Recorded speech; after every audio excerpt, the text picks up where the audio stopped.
Final word with respect to membership. I say final because today the last reminder is going out. And our thanks to all of you who have renewed your membership for this current year. For those of you who, through benign neglect, have failed to respond to your dues billing, we ask that you remember to send your dues in response to the reminder mailed today. We welcome the many new members who have joined the club this year and encourage members to call the club office to have information sent to other prospective members.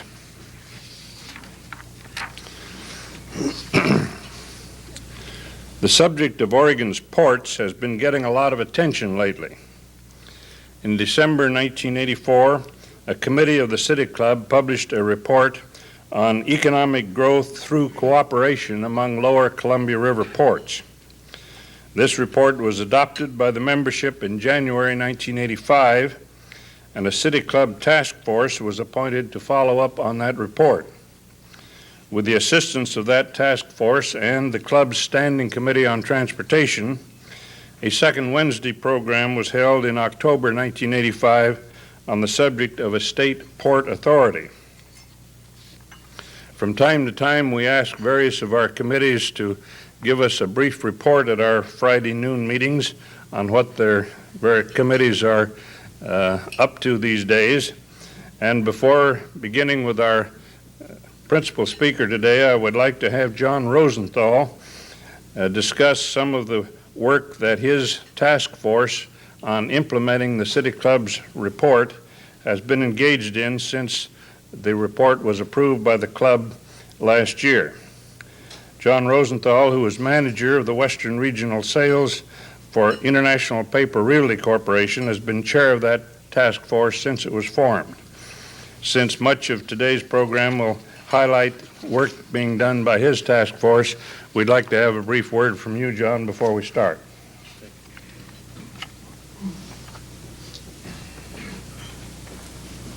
Well, you just gave some of my status report and mentioning a few of the items, but very quickly, as the chairperson for the Ports Implementation Task Force, I'd like to take a few minutes today to update the members of the City Club on our activities as a committee since January 1985, when you approved the report on economic growth through cooperation among lower Columbia River ports. You might recall that the thrust of this report was that the current port structure in this state had limitations toward making our port system competitive in the marketplace in consideration of the economic impact that these ports have in international trade to the state. 7 recommendations were made, including the establishment of a statewide port authority to offer capital funding, coordinate ports development projects, and conduct broad marketing efforts. During the last 15 months, your committee has been very busy with the following activities. We've been monitoring the 3 consultant studies under the direction of the State Ports Division, which were approved by the legislature. Comments were made on the scope of work this last fall, and we'll be making similar comments as the recommendations come out in the next 30 days. We held a meeting between representatives of the Virginia and South Carolina State Port Authorities with Frank Martin during the American Association of Port Authorities annual meeting held in Portland in September. As Randall said, we hosted the October 1985 second Wednesday program. 75 members attended. We had speakers representing the ports and private industry. We've had over 12 meetings with port and state officials, private parties, and others concerning the City Club recommendations. Several meetings were held with the Oregon Public Ports Association concerning their April 1986 proposal to establish a cabinet-level state ports commission, which Frank Martin will describe in a few minutes. We've written letters to both candidates who are running for governor asking them for their position concerning the state role in ports.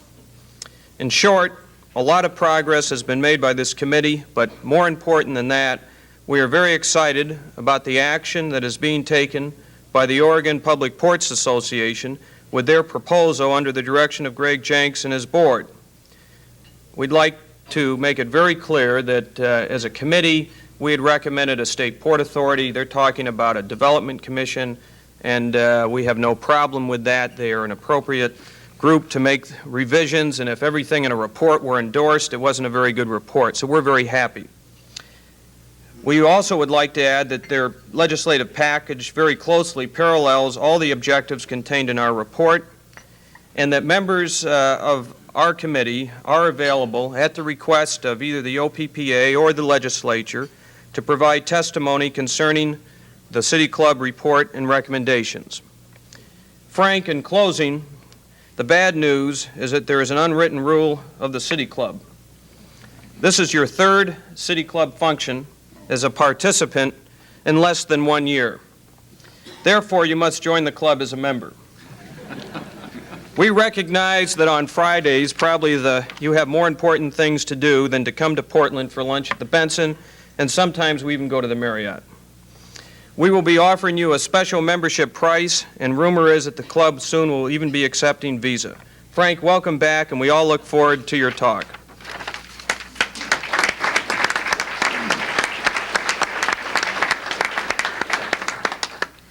Thank you very much, John. Mr. President, I'm certainly glad to be extended an invitation to join your fine organization. I'd like to see if it would be possible if we could convene maybe the next meeting in Coos Bay. It's not really that far down the coast, and believe me, it'll probably be good for you to come down there and see that. I've been up here in Portland so much of late that I'm not being intimidated by the large buildings up here any longer. But I want to thank the City Club, particularly the efforts of John and his committee for recognizing a most serious problem. I came to Oregon approximately 3.5 years ago as the former general manager of the Illinois International Port at Chicago. And prior to that time, I was the director of the Model Cities program, which is one of the largest programs in the country. My wife accuses me of midlife crisis, that she felt at the age and with the boys that we have that like to spend time outdoors, that I felt one of the most outstanding opportunities that they would have and I would have would be to share with you and to be a resident of this great state. I am particularly bullish on the south coast of Oregon because I think not only the quality of life there is probably the finest there is in the country, but also the warmth of the people down there and the I will spirit has been most encouraging to me. I'd like to say that the City Club as a whole is to be commended for their efforts, and I'd like to discuss with you and the Portland business community the several critical statewide maritime issues that John has outlined that I feel are most important to the long-range economic viability of Oregon. And those are specifically the International Port of Coos Bay, the present capacities of our overall public port system, and the maritime industry in general. I commend Governor Atiyeh for answering the concerns of people like myself and this organization in commissioning a comprehensive study of a very complex issue by one of the finest consulting firms in the United States, Booz Allen Hamilton of Bethesda, Maryland. It was through the aggressive efforts of the Governor's Maritime Advisory Committee, which Mr. Davis is here today with me as well, who's a member of that committee, as well as the very vocal stance that was taken by the Portland City Club to address this very critical problem, that those funds were made available. I think you could find no greater example of active citizen participation and involvement than the efforts that have been put forth by this organization in getting that to the point of funding, to the point of establishment of a blue ribbon state committee of 7 people, 5 of which are from the private sector and 2 from the public sector, and I happen to have the honor of being one of the 2 from the public sector to try and get that done. The last 10 months since we've started with the consultant and the comprehensive review and the in-depth analysis that had to take place has been most difficult, to the point that it has been a tremendous amount of time put forth by the members of that committee, as well as Mr. Baker, who heads that Ports Division for the Department of Economic Development. So we've come a long way in a short period of time. This in-depth analysis will be released next week, and after careful review, it should be the foundation for us to get off the dime and move forward. It is my understanding from talking to the consultant that the firm generally supports the concepts of an Oregon Public Ports Commission, which would create centralized leadership and act as a body with a head and a capacity to plan, direct, develop, and market our port system. Oregon's port industry cannot continue to live in the shadows of Washington and California. Basic funding can be done primarily through a reorder of state resources in the areas like lottery funds, community development block grant funds, federal and foundation grants, and most importantly, a better and prioritized use of the limited taxpayers' dollars that we have available in this state. It's now been 10 months since we last met to discuss the proposals outlined in your own analysis of the apparent need for state involvement in maritime policy and development, and your recommendation toward the potential establishment by the legislature of a state direction to our maritime development in Oregon.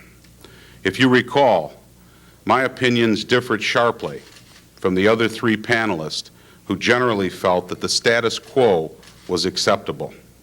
Unfortunately, in the intervening period over these past 10 months, we have seen a growing continuation of these public port problems, and in too large a number of instances, actual financial collapses of several of our ports. These instances need not be dwelt upon at this time, for they are highlighted in the media, and in some instances, like the recent technical bond default at Newport, are a national embarrassment. We have also, since that time, seen the public pronouncement by the Portland office of the Army Corps of Engineers that many Oregon coastal recreational ports face a bleak future in maintaining their present channels with the introduction of cost-benefit ratios. The escalatory cost of maintaining Oregon's 23 ports at a cost to the federal government of over $45 million is becoming more and more difficult to justify. Colonel Gary Lord, district engineer, has tried to warn little-used ports that the plans for the future must include a definite emphasis on diversifying from their traditional base. The days of building $30 million jetty extensions or spending millions to annually dredge boat basins to accommodate 10 to 15 fishing boats is at an end. Most of those coastal ports can't plan for the future because they don't have a mechanism to do so. These same ports, established many years ago by the state government, have in most instances debt loads that seriously jeopardize their community's financial structure, and they may soon join the ranks as orphans of the state unless the legislature's laissez-faire attitude ceases. The ports of Oregon belong to an overall statewide community. It's ludicrous to think that in the instance of Coos Bay, which today is the 7th largest port on the Pacific coast, that 5 elected port commissioners and a small management staff can anyway develop the port and its tremendous untapped resources to its potential. Many business concerns in our target areas have never even heard of Coos Bay, and that's an Oregon tragedy. Some people were amused when I recommended to the elected Port Commission that we change the name of the port to the Oregon International Port of Coos Bay to clearly show that we have the abilities to serve a world fleet and provide a cost-effective location to do their business. A lot of people in a lot of key positions in the world economy and in the trading community felt that a port like Coos Bay was a small boat basin somewhere on the northern California coast. After 95 years as a deep draft port, it should be an embarrassment to all of us that we're not a household word in our principal potential market areas.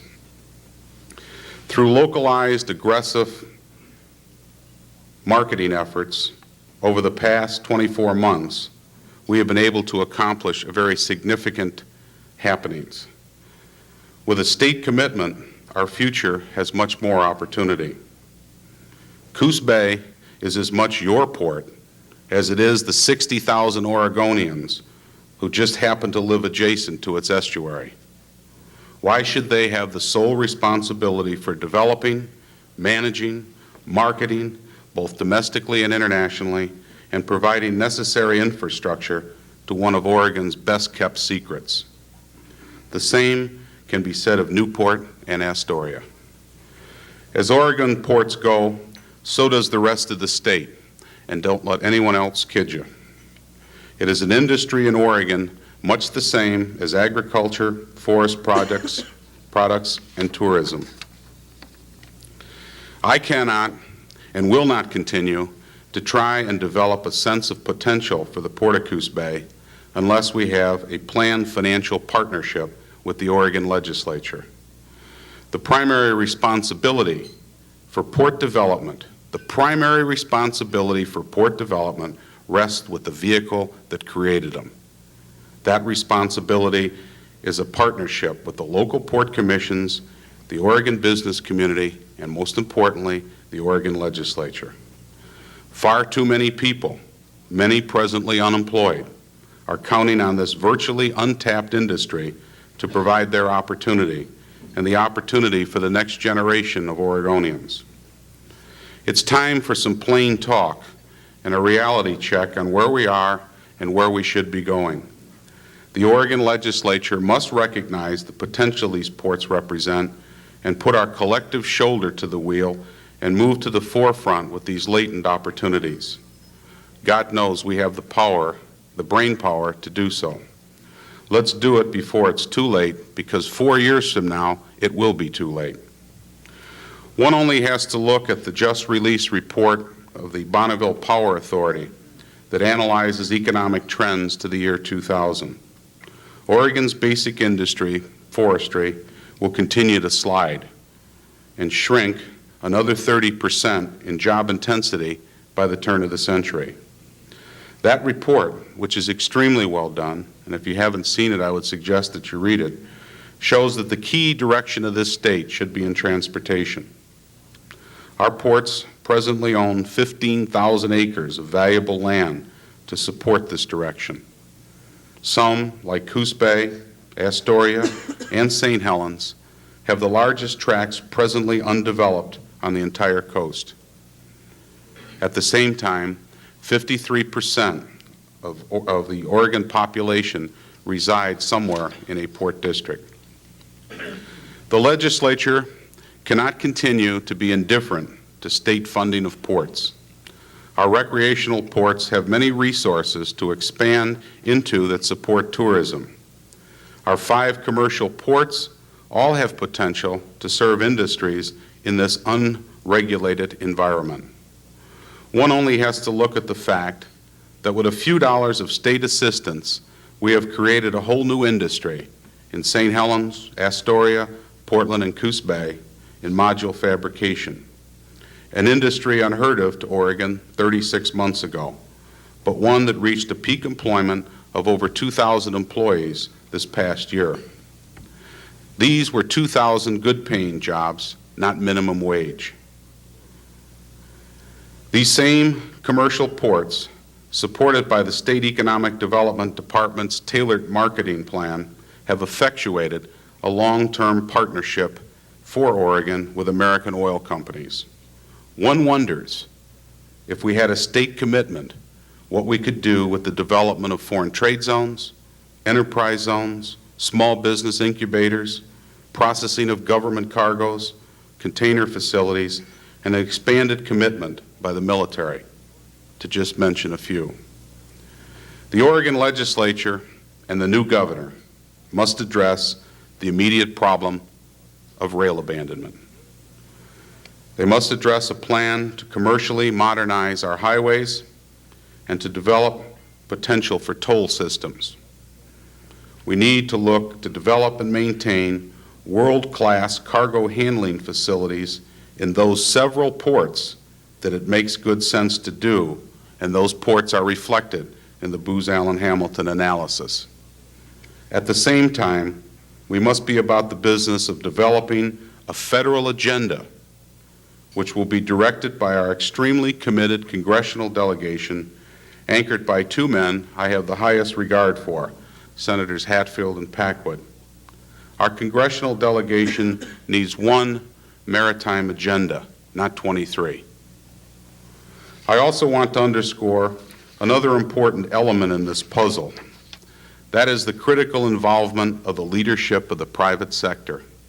As a former president of the Chamber of Commerce and board chairman, I can be, and others can be, critical of business leadership for allowing this system to deteriorate to its present state. Private sector grain exporters, fish processors, lumber exporters, and not to mention labor, are grumbling about the lack of cost-effective facilities and antiquated systems. One only has to look at the support and infrastructure to our coastal ports as just one example. You can't develop or even maintain ports like Coos Bay or Newport with a 1935 highway and a 1915 rail delivery system.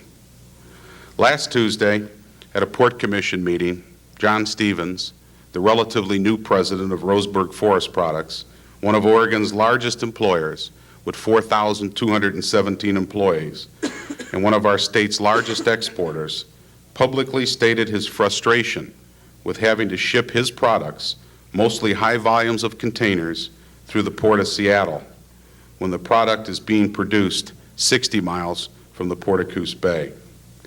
He committed to develop a capacity at Coos Bay, but he can't build or improve a highway or cause the creation of a cost-effective short-line railroad to move his goods.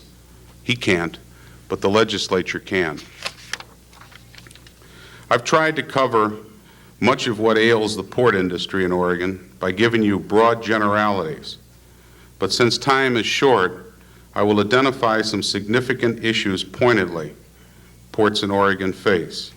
One, financial insolvency, all ports in Oregon. Two, lack of resources to compete with other West Coast ports. Three, lack of a statewide agenda. Four, lack of overall industry priorities. Five, and most importantly, a loss of market share. And sixth and finally, financial inability to fund capital improvements. One could go on, but those are the priorities. In conclusion, I'm realistic in the sense that with the release of the Booz Allen Hamilton study, that our work will really have just begun. The next 6 months will really take a combined effort to lobby our state legislators and new governor to give the port industry these needed tools.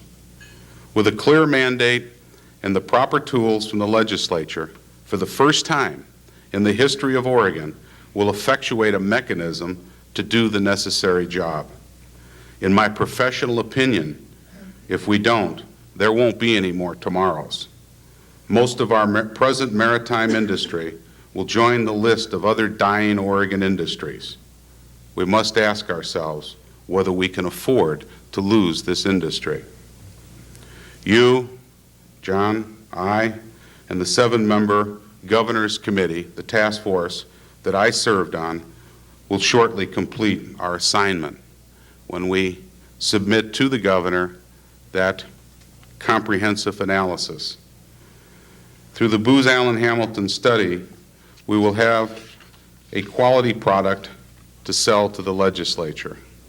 It will be my recommendation that the governor, in concert with the 2 present gubernatorial candidates, because time is of the essence, the legislature will soon draft its new budget, those candidates for office, in a nonpartisan spirit, should help to appoint a nonpartisan blue ribbon committee of leading Oregon business representatives, not public sector people, to convince the legislature to create this mechanism and establish a closely monitored state structure to implement our new policy and direction.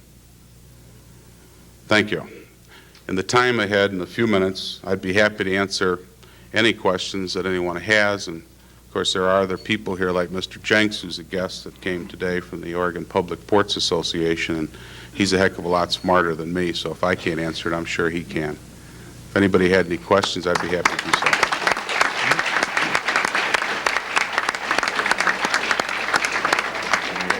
Just a moment. Thank you very much, Mr. Martin, for your very timely and significant comments. Our practice is that the honor of asking the first question goes to our board host, who is Bill Lesh. After he has asked and had an answer to his question, then it will be open for questions from the floor. I'll ask that you use the microphone, which Dave is now setting up in the middle of the room, so that your questions will go out to the radio audience. And questions are limited to members of the club, and please identify yourself when you ask the question. Bill? Thank you, Randall. Mr. Martin, our study and your comments show that one of the weakest links in the port system currently is the transportation system, that is, train systems that are inadequate and highway systems that certainly cannot handle the kinds of loads you're talking about. If you're going to the legislature to ask for funding for different aspects of the needs of the ports, not only transportation, but in a number of the other areas such as capital costs and joint marketing, how can you convince the legislature to invest, or do you have some specific proposals on funding the major transportation improvement costs that will have to be undertaken in order to reach the goals of having an effective port system? Well, before I answer the question, I want to know I had to 1 o'clock and I finished right at 1 o'clock, John. I think that's a very good question, and the fact that those are some of the principal areas that have been addressed in the study that's been completed. And I can say from talking to the consultant that that was one of the areas that he had the most difficulty with.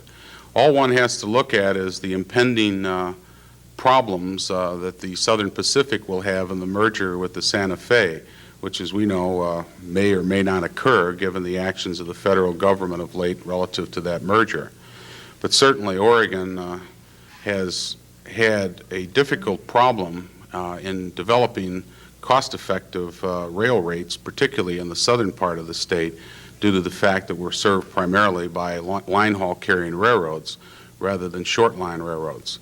And one of the things that the Department of Transportation is presently doing at the urging of the ports of the state is to look at and study how we can put in place vehicles, particularly short line railroads, that will be able to serve those ports in Astoria and Coos Bay and possibly and Newport as well. I realize that the cost that we're talking about is relatively high, and I think that some hard decisions are going to have to be made by the legislature and this next governor in the next 4 years as to what we keep and what we don't keep.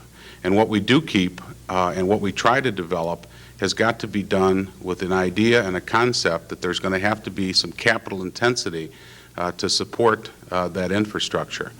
I think that we have an opportunity, particularly in Coos Bay, to develop, and particularly in Astoria as well, to develop additional capacities to gain a fair share of our export-import and to relate to our export-import imbalance if we put that infrastructure in place. Oregon is a state that exports a vast majority and high percentage of its cargo, but inbound import is not. In the case of Coos Bay, it's absolutely staggering. 98% of the cargo that moves to the Port of Coos Bay is export and 2% import.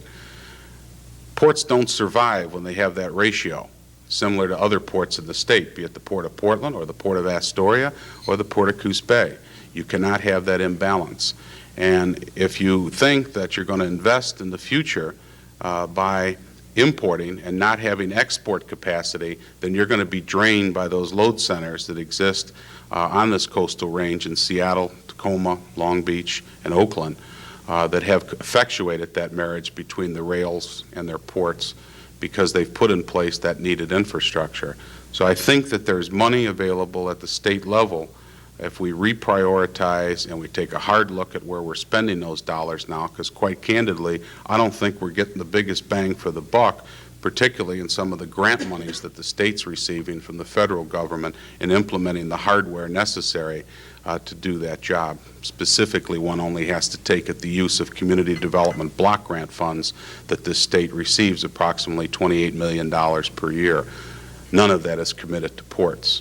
One only has to look at the fact that we're talking about an industry and a state budget of $2 billion in this session, of which $100,000 is committed to ports. $100,000 in a $2 billion budget. So I think we've got to look at a reprioritization of our resources and assets and channel them where we get the bigger bang for the buck. Is there any other questions?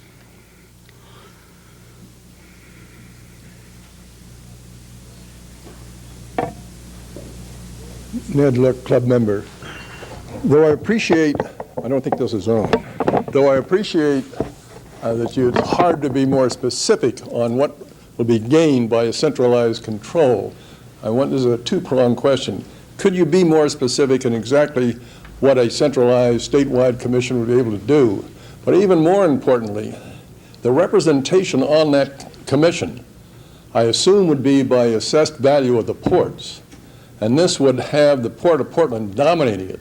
And wouldn't you, as an individual port, be in worse shape under those circumstances than you are today? Well, I think if you wanted to continuate and perpetuate the division of this state, where we have two Oregons in one state, upper and lower, that'd be a good way to proceed. One has to recognize the fact that if you're going to develop the potentials in areas like Astoria and Coos Bay, you certainly have to recognize the fact that those communities are definitely on the ropes. You're not going to have ports in this state in the year 2000 in Astoria and in Coos Bay and Newport as they're presently structured. Across America today, states are building highways and railroads where ports don't even exist because they can look at the market trends and tell that is where they need to key in their investments and key their infrastructure to develop those capacities. The state, my God, all one has to do is look at an industry of $2 billion and a $2 billion budget and $100,000 committed and say something's wrong somewhere, that there's not a greater advocacy at the capital level and in the legislature for these ports. And if it does nothing else, it will create an advocacy at the state level for a comprehensive plan to be developed and a funding mechanism and a marketing effort.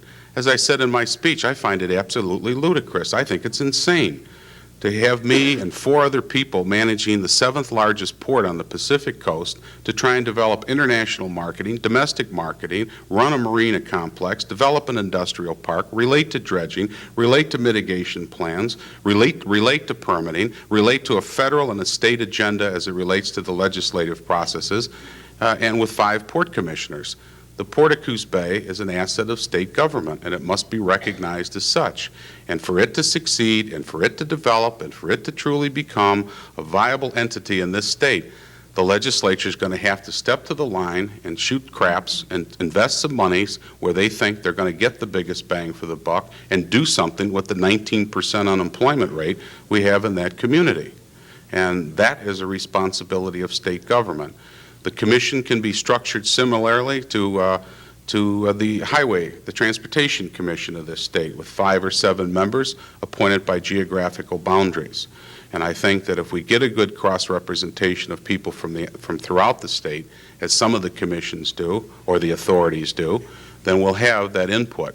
And we're not talking about something that's we have the flavor of doing and balancing towards one particular area as another. If you go to Salem and you look at the legislature, the president of the Oregon Senate is from Roseburg. We have key leadership from throughout this state. And I think that that's one of the key issues we need to look at as we move forward with this position, is that it represents a position of all of Oregon, not the position of the Port of Portland or the metropolitan area, but throughout the state. My name is Jace Budlong. I lived in Coos Bay and was part of a group that attempted back in '58 and '59 to get the cities to go together and become one major city, which was a key point in having a major coastal city, and also the Winnemucca to the Sea route, which is all past history. At that particular time, it was felt that the local people weren't fighting enough and that we were always discriminated against down there by Portland because it was cheaper to send everything through the Port of Portland than to go the shorter distance and improve the old wagon road to Coos Bay. Do you feel that we can overcome the Portland economic interest discriminating against Coos Bay and get some help with the local people? I think we've, as evidenced by the actions of the City Club, I think we're taking a giant step in that direction. We've had visitations from the key leadership of the banking institutions.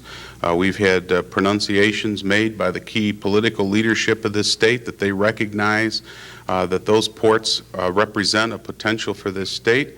I think that as you find in Eugene, Springfield, as you find in Coos Bay, North Bend, that you have areas that maybe have not consolidated structurally, but in spirit, commitment, and political prowess, they have come together to work at the legislative level to try and create this emphasis. And I think that I'm evidence of one of those things occurring, that the people of that community decided that it was time that they tried to develop a professional management to the development of that particular port. And as I said in my speech, that I don't plan on doing that until the second coming if we don't have a commitment from the state legislature and a commitment from the Portland business community to support those efforts. It's most frustrating to me, and I'm the one that has to look in the faces of the people down there that are walking the highways and byways that are trying to find employment, yet they see this beautiful untapped resource sitting there. And I think that part of what we're trying to do, and I think the City Club is trying to do, and both of the candidates for governor, is to dispel the rumor that there are two Oregons and to move in the direction of working collectively together. If Coos Bay becomes West Virginia, it's going to be a drain on the tax dollars of this state for many years to come. And if we continue to lose the economic viability of that community, and we continue to have the destruction of the family as a unit in those communities, we're never going to be able to recapture that capacity. Ken Lewis, City Club. Frank, I applaud your efforts to revitalize the Port of Coos Bay, but I would like to just express some concerns I would have and to ask your views about this. I happen to be in the ocean-going transportation business. Our company operates vessels that go across the oceans, and some come to Coos Bay. But I'm wondering, we could build the greatest port facilities in Coos Bay, and yet ships won't go there if the cargo isn't destined to or originating from Coos Bay. And you're talking about the financial collapse of the ports. I don't think that's occurring for any reason other than the fact that world trade is down and ship calls are less. So what I'm wondering is, as Ned was mentioning, let's assume that Coos Bay or Astoria builds great port facilities and lots of resources go there. And this is one of the concerns I have about a statewide authority, is that you would have decisions made for political reasons and not economic reasons. But let's assume that Astoria and Coos Bay have these great facilities, like I think Hoboken in New Jersey has, which aren't used because it was made for political decisions by the Port of New York, New Jersey Authority. But if the cargo isn't going to Coos Bay or Astoria, then the port facilities won't be used, and you would have an even greater economic burden on the state. On the other hand, import cargoes generally go where the population is. So if the container cargoes are destined for the Midwest or the East Coast coming to the West Coast, I think it'll be very difficult for even Portland to compete for the import cargoes that are destined for those places, because they're going to go where it's cheapest, and the cheapest place is either Seattle or where they can load center in Oakland. I don't see where the great benefits would be. I totally agree with you. I totally agree with you. The concerns that I would have, as you related insofar as the Port of Portland is concerned, and I certainly don't speak for the Port of Portland, is to deal with that imbalance and that problem that does exist. We're talking about some very hard decisions that have to be made in the next couple of years by the leadership of this state as it relates to whether or not you want to maintain a port at Coos Bay. And if you're going to maintain a port at Coos Bay, you have to look at diversification. Today at 4 o'clock, we'll approve a $14 million industrial development revenue bond to build 3 midwater Alaskan vessels and an American processing ship for Alaskan waters. That's an industry that's developed in the last 3 years in Coos Bay. We have expanded into dry docking capacities on a smaller level in Coos Bay. We'll soon be adding a 2,800-ton dry dock to our 1,000-ton capacity. Both of those projects collectively will employ about 350 people. We are developing a foreign trade zone down on the North Spit and in the areas surrounding the port.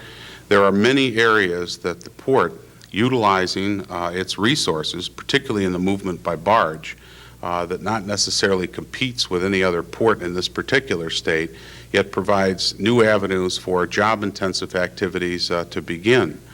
If we try to develop the Port of Coos Bay as the major container handling facility in the state of Oregon, that would be a mistake. That was one of the reasons, and that in this study we asked the consultant to take a very hard look and a total analysis of where any new cargoes may be generated from that could be utilized through the Port of Coos Bay. Coos Bay has traditionally been a wood products port, as you well know. And to develop the infrastructure and to spend the billions of dollars necessary to build new highways and new railroads and so on, one has to look at the trends towards the future and some committed users. Certainly, there are those of us that ought to be concerned about the fact that leading members of the United States Senate on this user fee issue are strong advocates in the fact that there should only be 10 to 12 public ports in the United States, and that those ought to be supported by the American government, and that there should be a proliferation of the 164 public ports in the United States. One only has to look at the Port of Houston, the Port of New Orleans that are going out of business. There's a lot of ports in this country that are going out of business, and a lot more of them will be out of business by the year 2000. What is it that you can do in Coos Bay with 14.2 miles, a 35-foot channel, mile wide, with over 1,000 acres of heavy load-bearing properties to support that type of development? And I think we can look, as we did, into the area of oil fabrication, in which we had the Arco-Caparc project in Coos Bay. I think you can look at expanded dry dock capacities that don't compete with the dry docks in the Port of Portland. I think we can look at the development of a foreign trade zone in concert with our sister cities in Eugene and Roseburg as all part of a diversification effort. But we can't do that all by ourselves. The little old mom-and-pop people trying to run that port down there can't do that. We need some more dollars to do so, we need some professional leadership, and we need some dynamic efforts to occur in the next several years at the state level, primarily in the governor's office and in the legislature, to make those things happen. One only has to take a look at what's happening today in India as an example, where last week it was announced that all tariffs on inbound cargoes of wood products would no longer be assessed. It's a tremendous opportunity for this state, and particularly areas like Coos Bay. I don't have time to go to India. I don't have time to develop a marketing plan, and that's not my responsibility. That's the responsibility of state government to focalize on those areas and to direct and marshal the resources of state government to move in those particular directions. I would be a fool, and I would not be the manager of that port if I didn't think it has a future. But that future, to me, is extremely limited if we don't move and move quickly to capture the small niches that we have left in the marketplace today for a port like Coos Bay. Mr. Martin, I'm Ray Polani, a member of the City Club. Ports, of course, rely on a hinterland, and I think Mr. Lewis pointed to that. And of course, they also rely on a transportation infrastructure to and from this hinterland. I think you touched upon the fact that several of our ports, except for Portland, are served by rails which were set out in the early 1900s, and highways maybe in the middle 30s, or freeways much more recent. You touched upon the problem of the rail abandonment, branch line rail abandonment. That seems to be a great opportunity for the state to step in, because those branch lines go for much low value in dollars, in acquisition dollars, and yet they can be then developed to carry a tremendous load, and they tie into the major network of railroads. How can that be accomplished when the Oregon Transportation Department, for instance, doesn't even have a rail division within itself? Well, that's any suggestion? Yeah, I think they ought to implement a rail policy in this state, and they better do it very soon, because we're just going to have continual abandonments of short line systems throughout the state in communities like Tillamook and others around the state that suffer. Rail abandonment is not necessarily an evil, particularly when you're tied to a line haul carrying railroad like the Southern Pacific. If you go down to Coos Bay and stand on the trackage, you'll see 2 engines, a caboose, and a crew of 8 people transporting 4 cars from Eugene to Coos Bay. In many instances, it's cheaper to transport cargo from Eugene to Kansas City than it is from Coos Bay to Eugene, because you're using a line haul railroad. And in some instances in this state, if not all, you'll find that the development of short line railroads by state government in support of that will actually help those ports not only to survive, but to gain a greater share of the marketplace. The largest shipper, of course, on that line in the Coos Bay are the Forest Products Company, and they are looking to become more cost-effective, and they are becoming more competitive every day. So I think that is a plus, but it's something. But I can't do that.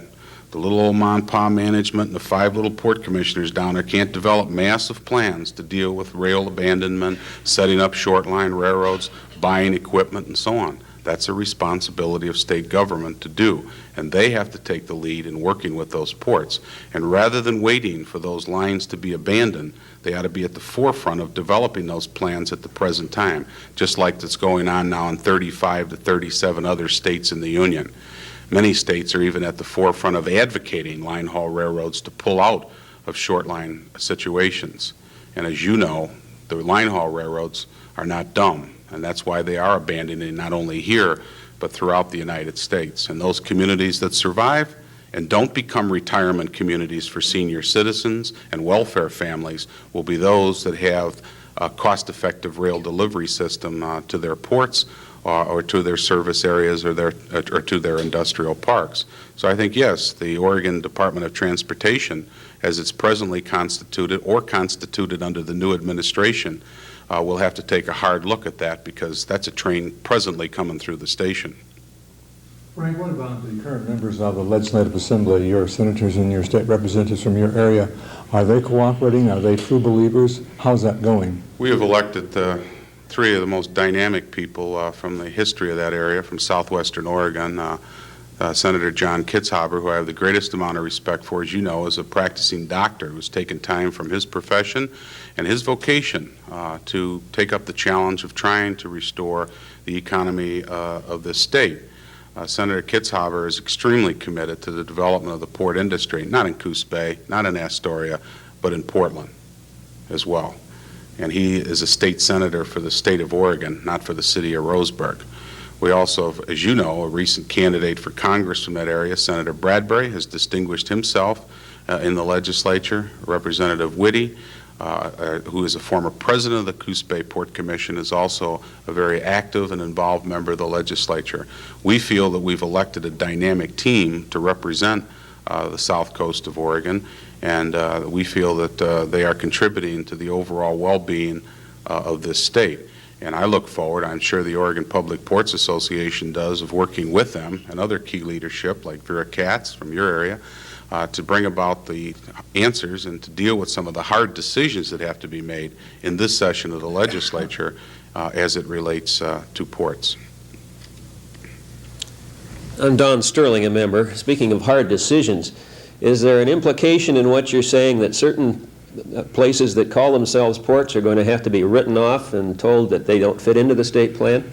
Yes, most of the ports throughout the United States and state governments are dealing with that very gut-wrenching decision-making process at this very time. I don't think there's a common denominator relative to ports. Of course, Oregon has traditionally developed all these Mon-Pa basins and harbors and boat facilities up and down the Oregon coast. They actually have become maintenance nightmares. In some instances, several of the smaller ports on the south coast cost more to maintain than the Port of Coos Bay does. And as I said in my presentation, when you're talking about $45 million in taxpayers' money in a bankrupt United States government, that's most difficult to continue. And quite candidly, I don't think if you didn't have the political prowess and the leadership from Hatfield and Packwood that we'd be able to maintain what we presently have today, not only on the south coast and on the north coast, but also in the Columbia River. So yes, the answer is that there will be a number of ports, not only in Oregon, but across the United States, probably the Great Lakes, that will cease to exist as commercial deep draft international harbors and waterways due to the escalating cost of maintenance and operation, as well as the inability of finding location to deposit dredge spoils, particularly on the East Coast and in the Gulf. So I think that those decisions are going to have to be made and made soon, but I think that some of those ports, as an example, in some of the ports on the South Coast, there's a tremendous need for recreational vehicle parking and service Yet we have these large tracts of land adjacent to 101, but there's no plan for those ports to develop those recreational facilities because they seem to not have the planning, not have the wherewithal, or the management, or the dollars to do that. And I think that the state government can step in if you create this instrument and say, here's an opportunity in this area or that area that makes a lot of sense, and that we begin to develop a planned program for the development of those ports as they diversify. You can imagine how frustrating it is to those people to be down there, faced with serious financial problems, living from day to day with no help or direction from the legislature or the state government as it deals with the plight of their particular problems. Where do they go from here? They don't know. They're well-meaning people, but they don't have the professional expertise to be able to deal with an ever-changing economy and a port industry that's rapidly falling apart underneath them. Bob Price, City Club member and a member of John Rosenthal's Implementation Task Force. You've mentioned the potential future possibility of just a limited number of ports in the United States that are supported by the federal government, and you've just addressed the issue of ports in Oregon literally going out of business or not competing.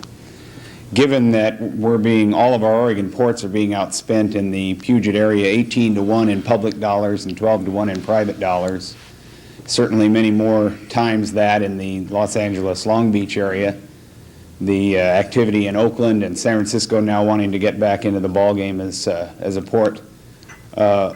What's the reality of Oregon becoming one of the two ports that may exist on the West Coast? I don't know. That's a tough question to answer because of the fact that you've found that the Port of Seattle and Tacoma have invested literally $155 million in new infrastructure development in the last 36 months. You've found where the effectuation of marriages between the rail system of our country that serves the hinterland. The Southern Pacific Railroad has just invested almost $30 million in the development of the intermodal center in the Port of Long Beach and Los Angeles. The Burlington Northern has spent almost $50 million developing their complexes in Seattle and Tacoma. There's been some very hard decisions made by the American railroad industry as to where they're going to invest their dollars, and those dollars have all been spent in the last 2 to 3 years, and they're committed to their intermodal developments in those ports. I think for ports like Portland and ports like Coos Bay, it's necessary to play some catch-up and to look at those niches that are left out there, and there's not many left that we can do that maybe are not necessarily activities that relate to cargo generation. Certainly with the ambitious plans that you've developed for your container facilities located here in Portland, one must take a hard look at that as we look to the future and the development of these other facilities, as well as the imbalance that we're talking about today between import and export in the state of Oregon.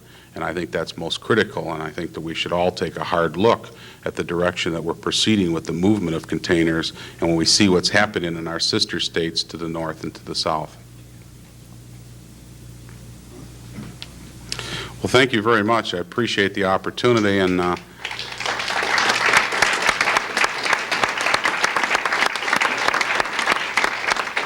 if any of you get down to the South Coast occasionally, we'd be happy to stop into the port and we'll show you some of the things that I was talking about, some of the things that we're trying to do. You might know while you're there, we'll try and catch a fish. Thank you. Thank you very much, Mr. Martin. We certainly have enjoyed and appreciated your visit with us, and we renew the invitation to become a member even on a non-resident basis. Thank you, and we're adjourned.